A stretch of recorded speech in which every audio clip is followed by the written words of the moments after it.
Kweth rowere boma ma Kisumu wuok oko ka gikwedo seneta ma Kakamega Dr. Boni Alwale kuom dwaro mare ni jatend migawo mar teko Opiyo Wandayi mondo gwe tao kendo mondo maki nikech mibadhi mar mo mitudo go jotelo e migawono.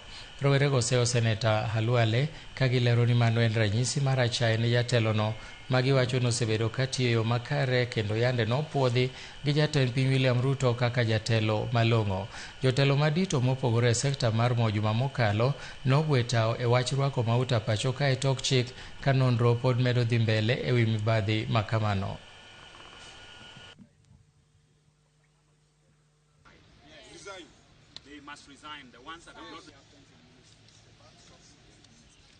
Wadwa kwedo e okang' mamalo moluora Boni Alwale mane ochayo kom ma Opiyo Wandayi obetie kendo tich mosebedo kotiyo maber makata ker marwa mar Kenya kanyocha Tuwa the Luo Nyanza region nyocha wacho ni ker Opiyo Wandayi tiyo maber kendo nego miye support oganda Luo.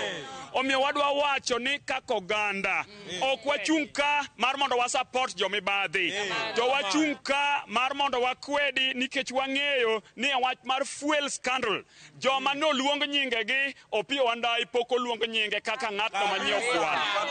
Omiyo nyaka sani pod wa believe no Opiyo Wandayi lwete ler nyaka otere before the Ethics and Anti-Corruption Commission kata obed ni DCI oluonge for grilling. Baba nowewa a broad-based government.